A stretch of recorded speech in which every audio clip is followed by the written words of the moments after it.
Berikutnya kita balik lagi pada ayat 154. Wa ta'ifatun qad ahammathum anfusuhum. Ada another group. Tentu orang munafik, orang yang imannya belum solid. Yang dalam iman mereka ada doubtful. Masih ada keraguan. Masih ada komplain, masih ada condemn. Gelisah, ini ada. Wa ta'ifan qad ahammathum anfusuhum. Sebagiannya dalam keadaan cemas, takut, bimbang, tak tentu arah. Nah, ini semuanya kan perasaan dalaman itu, dalam jiwa. Kalau jiwanya gundah gulana, gelisah, akan nampak tak pada luaran, pada fisikal. Tentu akan nampak. Cara bercakap ataupun tindakan mereka. Hingga sampai ke peringkat apa? Yadhunnuna billahi ghairal haqqi dhannal jahiliyah. Sampai ke peringkat mereka menyangka yang tidak benar terhadap Allah seperti sangkaan jahiliyah. Apa dia? Itu ada nota kaki di bawah. Sangkaan mereka bahawa sekiranya Muhammad SAW itu benar-benar Nabi dan Rasul Allah, tentu dia tidak akan dapat dikalahkan oleh musuhnya dalam peperangan ini. Itu disebut dhannal jahiliyah. Berarti iman mereka belum solid, belum mantap. Iman yang sebenarnya tidak ada raib. Saya selalu bagi pada anda surah 49 ayat yang ke-15 itu selalu kita baca. Iman mesti tidak ada raib. Okay? Kalau iman sudah mantap, dia mampu overcome segala situasi. Dan selalu punya positive thinking terhadap apa jua yang ditetapkan Allah Subhanahu wa taala. Tapi bila iman ini masih goyah, belum mantap, maka akan timbul pada minda manusia itu persangkaan buruk na'udzubillah terhadap Allah. Yang itu disebut dhannal jahiliyah.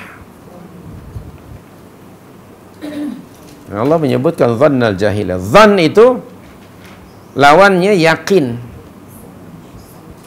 Yakin. Okey, bagaimana supaya yakin? Mesti ada ilmu. Ilmu yang sahih. Ilmu yang benar, ilmu yang benar akan membawa kepada yakin, keyakinan yang mantap. Kekurangan ilmu, okey, belum mantap ilmunya, maka akan timbul dhanniyah tadi. Prasangka. Yang kebanyakan prasangka itu sifatnya negatif.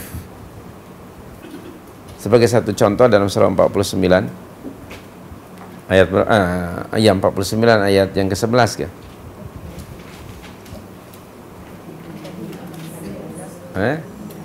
Tengok dalam surah 49 ayat yang ke-11 ke? Ya ayyuhalladzina amanu. Sorry, ayat 12. Ayat 12. Ya ayyuhalladzina amanu jtanibu minadh-dhann inna ba'dadh-dhanni itsmun. Tengok, inna ba'dadh-dhanni itsmun. Wahai orang-orang yang telah beriman, ijtanibu katsiran minadh-dhann. Jauhilah oleh kamu kebanyakan dari prasangka. Dhann. Dan Allah menyatakan kemudian inna ba'dadh-dhanni itsmun, kerana sesungguhnya sebahagian dari prasangka itu adalah dosa, membawa kepada su'udzan, buruk sangka. Buruk sangka kepada sesama manusia, apapun sesama mukmin pun sudah ithmun, what more buruk sangkanya kepada Allah. Itu lebih serius. Boleh jadi menjejaskan akidah. Baik. Nah, antaranya mereka waktu itu masih ada keraguan. Kalaulah Muhammad ini benar-benar seorang Rasul Allah, takkanlah dia kalah dalam peperangan.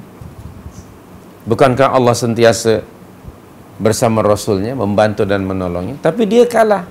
maknanya jangan-jangan dia nabi palsu nih. Jangan-jangan rasul palsu. Itu sudah mula yang disebut dengan dhannal jahiliyah. Na'udzubillah min dzalik. Maka untuk menghilangkan dhann mesti ada ilmu. Ilmu yang hak dan yakin. Bila ada ilmu, mantap. Mengenali siapa Allah, mengenali siapa Rasul, mengenali bahawa segala sesuatu itu di bawah kuasa Allah. Dialah yang menetapkan. Apa juga keadaan, adalah ketetapan Allah. Dan apa-apa yang ditetapkan Allah adalah baik. Kalau ada dhannal jahiliyah, berarti menuduh Allah sendiri, na'udzubillah, menuduh tuduhan yang buruk terhadap Allah. Okey? Berarti kekalahan itu mereka sandarkan sebab kekalahan itu kepada siapa? Kepada Allah atau kepada Rasul? Oh, ini satu persangkaan yang membatalkan iman. Awas, waspada. Jadi sebagai umat Islam harus sentiasa punya husnul dhanni billah, baik sangka kepada Allah. Kata Rasulullah mafhum sebuah hadis, kalau kamu berdoa kepada Allah, hendaknya kamu tuhsinuna dhanna billah, baik sangka kepada Allah. Sama ada doa itu dimakbulkan on the spot ataupun kemudian, selalu husnul dhan. Kerana dari sudut psikologi, bila selalu husnul dhan, maka tidak ada beban mental. Minda ini tenang. Tapi kalau sentiasa ada su'ul dhan, akhirnya hati ni menggerutu ke apa? Mungkin nampak nanti di muka.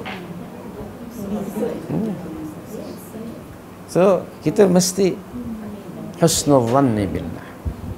Inilah kepentingan beriman kepada takdir dan qada Allah. Bahawa ma qaddarallah, apa yang ditetapkan oleh Allah itu yang terbaik.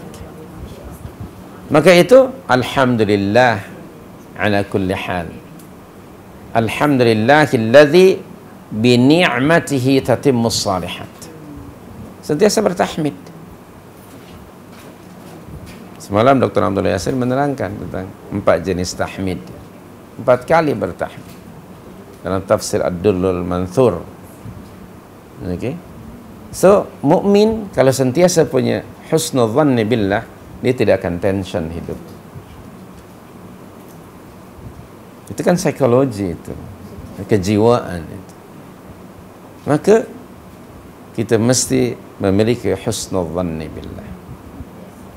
Nah, husnul dhan atau su'ul dhan, ia kembali kepada hati, jiwa. Itu kan soal perasaan kan? Nah, su'ul dhan berpunca dari iman yang kurang mantap, belum mengenali Allah secara sebenarnya, sebagaimana semestinya. Sebaliknya, kalau husnul dhan, orang yang sudah mantap imannya kepada Allah sentiasa positif, happy aja dia, tenang saja dirinya. Jadi ini ada hubung kait dengan sama ada orang itu mengenali ataupun tidak Allah Subhanahu wa taala. Dan dalam mengenali Allah pun banyak ranking kan, banyak level. Ada yang mantap, di kalangan sahabat pun yang Allah sebut di sini, ada yang mantap dan ada juga yang belum. Ini pengajarannya bagi kita sangat penting untuk sentiasa setiap hari menguatkan taqwiyatul iman wa tarqiyatuhu, menguatkan dan meningkatkan kualiti iman. Dengan apa? Dengan ilmu. Ilmu apa? Ilmu yang diambil dari wahyu. Okay. Sumbernya adalah Al-Quran dan Sunnah. Itulah untuk menguatkan tadi. Maka terus makin tinggi kefahaman seseorang tentang konsep iman, tentang Allah dan Rasul, makin mantap imannya. Dan tidak akan ada su'udzan kepada Allah. Nah, ini orang munafik nih. Ahammathum anfusuhum yadhunnuna billahi ghairal haqq dhannal jahiliyah. So antara karakter jahiliyah, apa dia pada menurut ayat ini? Punya sangkaan buruk terhadap Allah dan Rasul. Padahal sama ada kemenangan atau kekalahan itu minallah, dari Allah dan ketetapan Allah.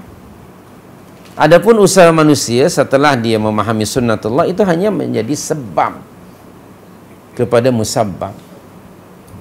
Itu hanya menjadi sebab. Jadi jangan disalahkan Rasul. Kalau persangkaan orang munafik, kalaulah benar Muhammad itu Rasul Allah, tentu dia tidak akan kalah. Secara psikologi dia sudah menyalahkan, blaming Rasul. Keduanya semangatnya pasti down. Dan kemudian datang lagi berikutnya, dia ni bukan Rasul yang sebenarnya. Kelentong aja kita selama ini kena tipu lah. Na'udzubillah. Syaitan terus akan menyesatkan mereka. Hentikan perasaan itu kalau ada, wa nastaghfirullah. Karena itu mungkin nazghun minasyaitan. Rujuk surah 41 ayat 36. Ada di situ mau'izah dari Allah kepada kita. Bismillahirrahmanirrahim. Wa imma yanzaghannaka minasyaitani nazghun fasta'idz billah. Sudah jumpa ayatnya? Innahu huwas sami'ul alim. Terjemahan makna ayat. Dan apabila suatu gangguan, maka apa yang patut kita buat? Fasta'idz billah. Mohon perlindungan kepada Allah dari gangguan syaitan. Bacalah a'udzu billahis samii'il 'alim minasyaitonir rajim. Baik.